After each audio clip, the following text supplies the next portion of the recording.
సుమన్ టీవీలో మీ personal and business promotions కోసం కింది నెంబర్కి కాంటాక్ట్ చేయండి. ప్రభుత్వ పాఠశాలల వైపు కన్నెత్తి కూడా గతంలో ఏ పాలకులు చూడని సందర్భంలో ప్రభుత్వ పాఠశాలలు, ప్రభుత్వ వైద్యశాలల రూపురేఖలు కూడా మార్చారు.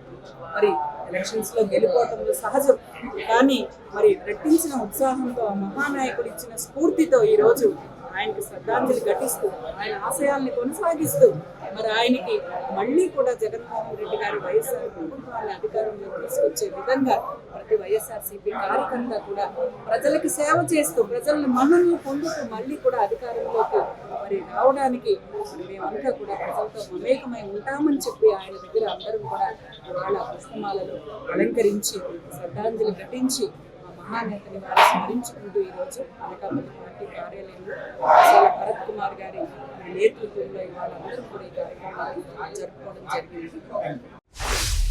రాజశేఖర గారు చనిపోయి 15 సంవత్సరాలు అయినప్పటికీ కూడా ఈరోజు కూడా తెలుగు రాష్ట్ర ప్రజల మనసులో ఆయన బ్రతికే ఉన్నారు, ఆయన గుండెల్లో బ్రతికే ఉన్నారు.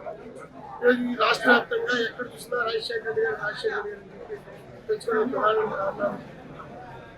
ఆంధ్రప్రదేశ్లో రోల్ మోడల్గా స్వర్ణయ్య గారు 2004-2009 రాజశేఖర గారి పరిపాలన ముందు వెనక. రాజశేఖర గారి పరిపాలన మళ్ళీ రాబోదు. 2004-2009 స్వర్ణయ్యలో పేదల పక్షపాతి, అనేక సంక్షేమ కార్యక్రమాలు, పాదయాత్ర ద్వారా ప్రజల కష్టాలు తెలుసుకుని అనేక సంక్షేమ కార్యక్రమాలు, పేదల కష్టాలు తెలుసుకుని అనేక కార్యక్రమాలు ఏర్పాటు చేసినప్పటికీ కూడా 3 ప్రధానమైన కార్యక్రమాలు దేశవ్యాప్తంగా చేసిన కార్యక్రమాలు దేశవ్యాప్తంగా ఉన్నటువంటి అన్ని రాష్ట్ర ప్రభుత్వాలను కూడా ప్రభావితం చేసి చెప్పడానికి జరుగుతుంది.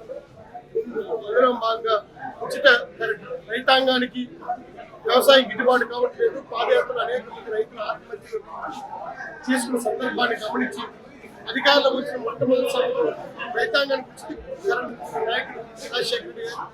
ఆయన సంకల్పం ఎంత గొప్పదంటే 2004లో ఆయన సంతకం పెట్టినటువంటి ఉచిత విద్యుత్ ఈ రోజుకి అనేక ప్రభుత్వాలు మారినప్పటికీ, అనేక ముఖ్యమంత్రులు వచ్చినప్పుడు కూడా ఆ పథకాన్ని ఈ రోజు కూడా కంటిన్యూ చేస్తున్నారు అన్నటువంటి సంకల్పం.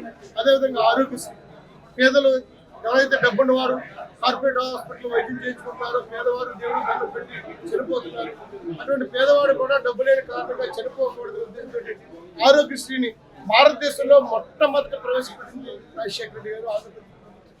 ఆ రోజు రాజశేఖర రెడ్డి గారు స్ఫూర్తిగా తీసుకుని ఈ రోజు దేశవ్యాప్తంగా అన్ని రాష్ట్ర ప్రభుత్వాలు కూడా ఆరోగ్యశ్రీని అమలు చేసే పరిస్థితిని రాజశేఖర గారు తీసుకొచ్చారు.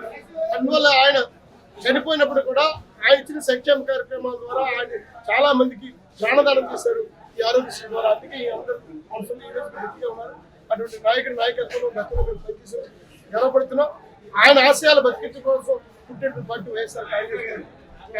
వాళ్ళ తనయుడు జగన్మోహన్ రెడ్డి నాయకత్వంలో రాజశేఖర గారి ఆశయాల్ని ఇంకా మున్ముందు తీసుకెళ్ళడానికి వైఎస్ఆర్ కాంగ్రెస్ పార్టీని బలోపేతం చేయడానికి కార్యకర్తలు, నాయకులు, ప్రజలు సిద్ధంగా ఉన్నారని చెప్పి